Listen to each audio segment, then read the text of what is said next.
Assalamualaikum warahmatullahi wabarakatuh. Kepada yang terhormat, Bapak Kemal Budi Mulyono, SPD MPD, selaku dosen mata kuliah Media dan Bahan Ajar Pembelajaran Ekonomi dan Kewirausahaan. Terima kasih kepada Bapak Kemal yang telah memberikan kesempatan kepada kelompok kami untuk presentasi terkait materi pembelajaran pada Revolusi Industri 4.0.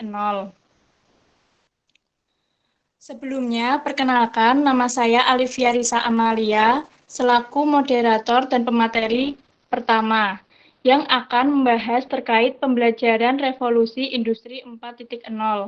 Kemudian, teman-teman saya dari kelompok 2, yaitu Ririn Purwati, sebagai pemateri kedua yang akan membahas terkait VUCA versus VUCA.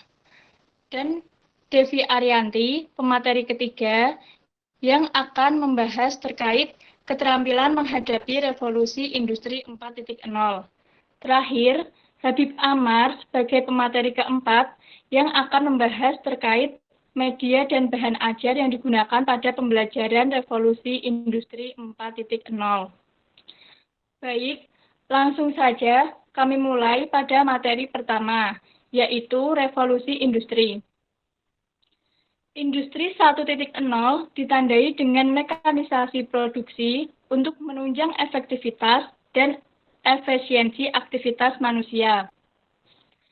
Industri 2.0 dicirikan oleh produksi massal, standarisasi mutu. Next, yang ketiga, industri 3.0 ditandai dengan penyesuaian massal dan fleksibilitas manufaktur berbasis otomatisasi dan robot. Industri 4.0 hadir untuk menggantikan industri 3.0 yang ditandai dengan cyberfisik dan kolaborasi manufaktur. Selanjutnya, kita masuk ke pengertian revolusi industri 4.0. Revolusi digital dan era disrupsi teknologi merupakan istilah lain dari revolusi industri 4.0. Mengapa dikatakan era disrupsi teknologi? Karena otomatisasi dan konektivitas di sebuah bidang akan membuat pergerakan dunia industri dan persaingan kerja menjadi tidak linear.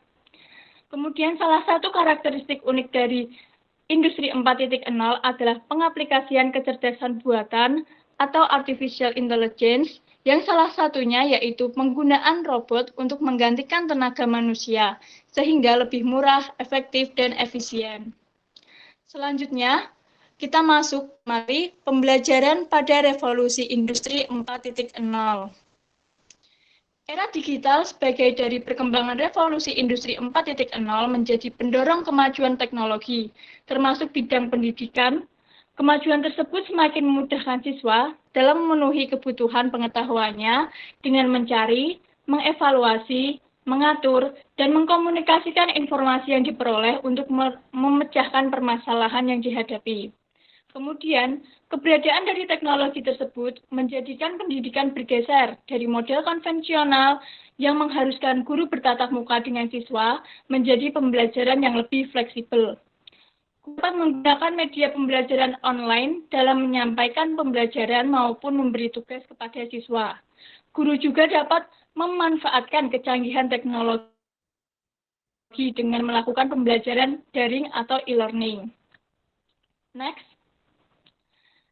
Di Indonesia sendiri, terdapat beberapa aplikasi yang mendukung pembelajaran berbasis e-learning. Di antaranya, Ruang Guru, Edmodo, Ynews.net, dan sebagainya. Fasilitas yang ditawarkan pun lebih fleksibel dan efisien, karena dengan difasilitasi oleh video yang berisi penjelasan tentang materi yang diajarkan, latihan soal, dan tryout online, serta guru berkualitas yang selalu standby jika dibutuhkan. Next. Kemudian, kemajuan teknologi ini diharapkan mampu memenuhi abad ke-21, di mana pendidikan itu harus mampu mengembangkan kemampuan dan keterampilan siswa untuk memecahkan masalah dalam kehidupan sehari-hari. Nah, karena tuntutan tersebut secara tidak langsung juga mengharuskan guru untuk terus mengupgrade kemampuan kemampuannya agar mampu menghasilkan siswa yang berdaya saing dan mampu berpikir tingkat tinggi. Next. Guru juga dapat menerapkan pembelajaran berbasis HOTS atau High Thinking Skills untuk memenuhi tuntutan tersebut. Pembelajaran berbasis HOTS memungkinkan siswa untuk menerapkan pengetahuan dan kemampuannya dalam membuat penalaran secara kritis. Next. Pembelajaran yang merespon di era revolusi industri 4.0 harus dijawab dengan cepat dan tepat agar tidak berkontribusi terhadap peningkatan pengangguran. Tantangan industri 4.0 yaitu adanya ancaman pengangguran dan bonus demografi dengan fokus meningkatkan kualitas sumber daya manusia melalui pendidikan. Revitalisasi sistem pembelajaran pada industri 4.0 yaitu meliputi yang pertama, kurikulum dan pendidikan karakter. Yang kedua, ada bahan pembelajaran berbasis teknologi informasi dan komunikasi. Yang ketiga, kewirausahaan, dan yang keempat ada penyelarasan. Nah, penguatan 4 elemen yang ada dalam sistem pendidikan membutuhkan gerakan kebaruan untuk merespon era industri 4.0, yaitu salah satunya gerakan literasi baru. Gerakan literasi baru ini sebagai penggeser maupun penguat gerakan literasi lama. Gerakan literasi baru yang dimaksudkan terfokus pada 3 literasi utama, yaitu yang pertama ada literasi digital, literasi teknologi, dan literasi manusia. Nah, 3 keterampilan ini diprediksi menjadi keterampilan yang dibutuhkan era industri 4.0. Demikian materi terkait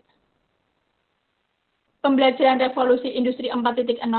Selanjutnya, materi kedua, Fuka versus Fuka yang akan dibawakan oleh Saudari Ririn Purwati. Terima kasih. Di sini saya akan menjelaskan tentang Fuka. Fuka, yang dimaksud dengan Fuka yaitu dunia sekarang banyak mengalami perubahan, terutama perubahan yang semakin maju, cepat, tidak pasti, membingungkan, dan hal yang dulu menjadi tidak mungkin, sekarang bisa menjadi mungkin. Perubahan tersebut akan mempengaruhi pola pikir manusia secara keseluruhan. Hal ini dapat dilihat dari semua hal yang dilakukan dengan menggunakan teknologi digital, termasuk pembelajaran. Hal ini akan menjadikan kesulitan bagi pengajar jika tidak mengikuti perkembangan zaman dan menjadikan generasi sebelumnya mengalami kesulitan jika tidak beradaptasi dengan keadaan sekarang. Hal inilah yang disebut dengan VUCA. Namun, hal tersebut juga dapat diatasi dengan VUCA. Slide selanjutnya. Di sini ada VUCA versus VUCA. Yang dimaksud dengan adanya perubahan zaman yang sangat cepat, kemajuan yang sangat cepat ini disebut dengan VUCA. VUCA yang dimaksud yaitu yang pertama ada volatility, uncertainty, complexity, ambiguity, dan dapat diatasi dengan VUCA. Di antaranya yaitu ada vision, understanding, clarity, agility. Slide selanjutnya. Nah, di sini VUCA, penawar VUCA dalam dunia pendidikan yang pertama yaitu ada volatility, yaitu perubahan cepat tak terduga. Hal ini bisa diatasi dengan menerapkan VUCA sebagai penawar, yaitu vision atau visi yang jelas. Apa yang hendak dicapai di masa depan harus ditetapkan hari ini, karena agar semakin ke depan tujuannya semakin jelas. Seperti halnya dalam pembelajaran, guru dalam proses pembelajaran harus menetapkan apa yang menjadi program bulanan, semester, dan tahunan. Guru harus memastikan semua materi harus kontekstual dan sinkron dengan tren terbaru. Slide selanjutnya. Yang kedua yaitu ada uncertainty atau sulit terprediksi. Hal ini dapat diatasi dengan VUCA understanding atau pemahaman yang baik yang menjadi penyebabnya. Hal ini berkaitan dengan karakter siswa, sehingga dalam pembelajaran guru harus menjadi fasilitator yang lebih banyak mendengarkan, membaca, dan melihat perspektif yang berbeda dari para murid.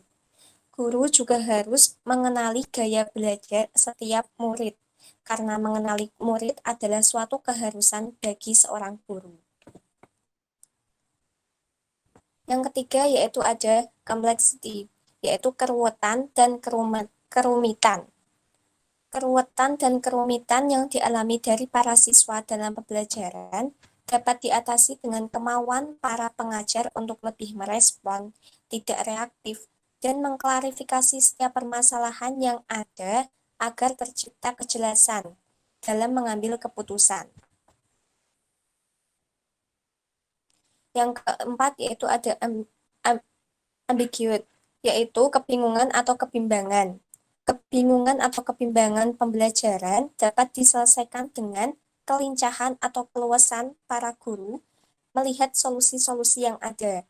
Kelincahan para guru dalam memberikan jalan keluar yang terbaik dari kebimbangan siswa berkolerasi dengan kematangan pengajar yang memiliki kemauan untuk terus belajar, baik individual maupun kolaboratif dengan siapa saja dan di mana saja.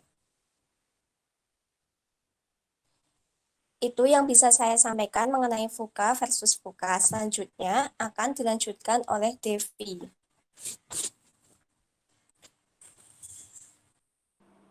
Ya, terima kasih. Selanjutnya saya akan memaparkan materi terkait keterampilan apa saja yang harus kita miliki untuk menghadapi revolusi industri 4.0 di tahun 2020. Saat ini kita memang telah memasuki era revolusi industri 4.0, di mana ditandai dengan kemunculan robot pintar hingga kendaraan tanpa pengemudi. Oleh karena itu, kita wajib memiliki keterampilan-keterampilan khusus agar kita dapat sukses menghadapi dinamika perkembangan zaman. Di bawah ini ada minimal 10 keterampilan khusus yang wajib kita miliki. Yang pertama, ada complex problem solving, yang kedua ada critical thinking, yang ketiga ada creativity, yang keempat people management, yang kelima coordinating with others, yang keenam emotional intelligence, yang ketujuh judgment and decision making, yang kedelapan service orientation, yang kesembilan ada negotiation, dan yang ke-10 ada cognitive flexibility. Yang pertama, complex problem solving. Di sini kita harus mampu menyelesaikan masalah kompleks, di mana dimulai dari mengidentifikasi masalah, menentukan elemen utama masalah, melihat berbagai kemungkinan sebagai solusi, kemudian melakukan aksi atau tindakan untuk menyelesaikan masalah, serta mencari hal yang dapat dipelajari sebagai penyelesaian masalah. Pada dasarnya, kecakapan dalam menyelesaikan masalah dapat tumbuh dengan sendirinya secara alami, seiring dengan pengalaman hidup kita sendiri. Next. Yang kedua, critical thinking atau berpikir secara kritis. Berpikir kritis disebut juga berpikir dengan tujuan yang jelas, beralasan, dan berorientasi pada sasaran. Kita dituntut harus mampu berpikir secara masuk akal, kognitif, dan membentuk strategi yang akan meningkatkan kemungkinan hasil yang diharapkan. Kita berpikir kritis ketika kita meningkatkan kemungkinan ketika sedang meluangkan waktu untuk melakukan observasi, memeriksa, kemudian menganalisa hingga pada suatu kesimpulan, memahami, maupun menilai yang secara logis. Yang ketiga ada creativity atau kreativitas. Di sini kita harus mampu dan berkemauan untuk terus berinovasi, untuk menemukan sesuatu yang unik serta bermanfaat bagi lingkungan sekitar kita. Bahkan, kita harus mampu mengembangkan sesuatu hal yang sudah ada agar menjadi lebih baik lagi. Next. Yang keempat, ada people management. Di sini kita harus mampu mengatur, memimpin, dan memanfaatkan sumber daya manusia secara tepat sasaran dan efektif.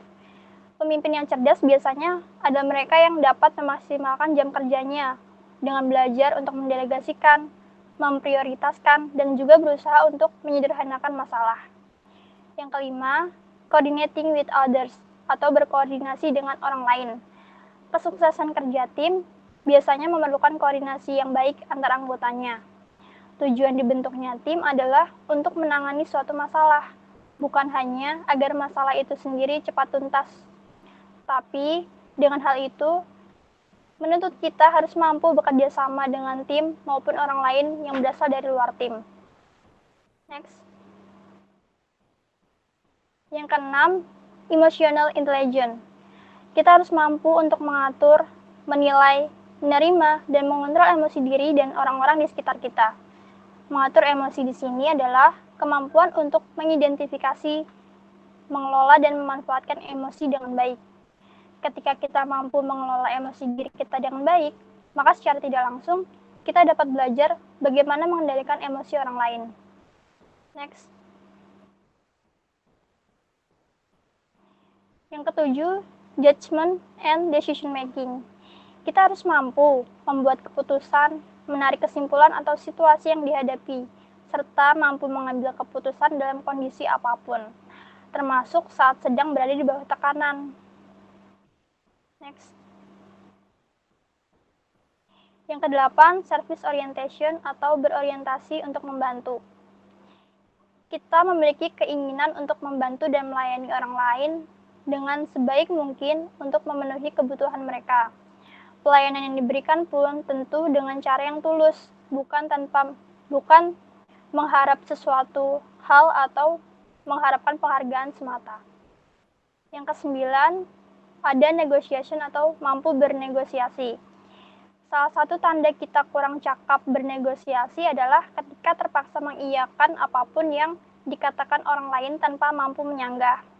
Oleh karena itu, kemampuan bernegosiasi di sini dan meyakinkan orang lain pun menjadi hal yang sangat penting. Setelah itu, keluasan kita dalam menyampaikan gagasan dan pemikiran pada orang lain itu menentukan sejauh mana kita mampu bernegosiasi dan sukses dalam bernegosiasi. Next. Yang terakhir ada cognitive flexibility atau fleksibilitas kognitif. Di sini kita harus mampu menyusun secara spontan dalam banyak cara. Sebab setiap orang memiliki pemikiran, ide, bahkan tindakan, opini, emosi, dan berbagai hal lainnya yang tidak sama dengan orang lain. Jadi, antara satu dengan yang lainnya itu berbeda. Sehingga perlakuan yang diberikan pun pasti berbeda. Nah, kemampuan ini adalah cara bagaimana kita memberi respon penyesuaian diri untuk mengubah situasi maupun tuntutan situasional.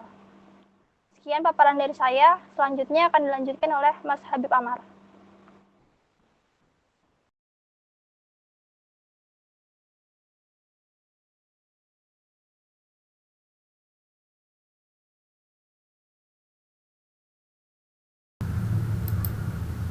Nah, di sini saya akan menyampaikan media, bahan ajar, dan modul. Yang pertama, media. Media adalah suatu alat perantara atau pengantar yang berfungsi untuk menyalurkan pesan atau informasi dari suatu sumber kepada penerima pesan. Pertama, model pemilihan media. Kedua, sasaran penggunaan media. Ketiga, karakteristik media. Keempat, waktu biaya penggunaan media. Bahan ajar. Bahan ajar adalah seperangkat sarana atau pembelajaran yang berisikan materi pembelajaran, metode, batasan-batasan, dan cara mengevaluasi yang didesain secara sistematis dan menarik dalam rangka mencapai tujuan yang diharapkan, yaitu mencapai kompetensi atau subkompetensi dengan segala kompleksitasnya. Menurut Widodo dan Jasmani dalam STAR 2013.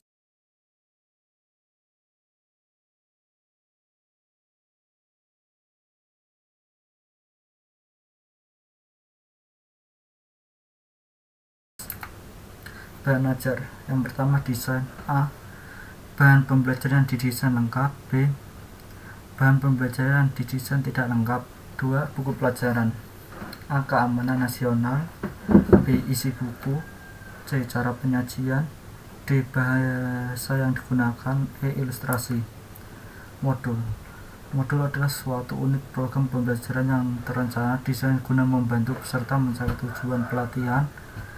Kegiatan pembelajaran yang pertama, uraian materi. 2. Contoh dan ilustrasi. 3. Latihan.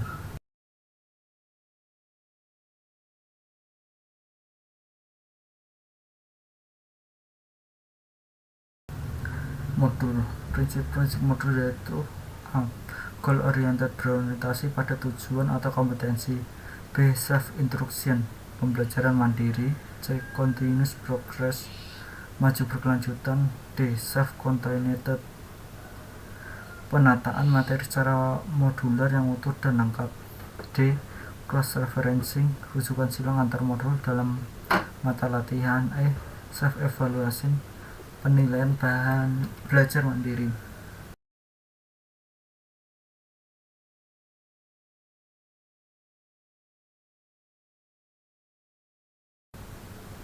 Sekian dari saya, terima kasih.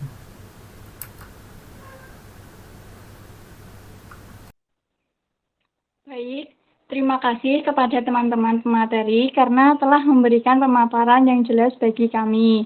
Nah, kesimpulan dari presentasi kali ini yaitu pembelajaran di era revolusi industri 4.0 diharapkan dapat melahirkan tenaga kerja yang kompeten, yang siap menghadapi industri kerja, yang siap berkembang seiring dengan kemajuan teknologi.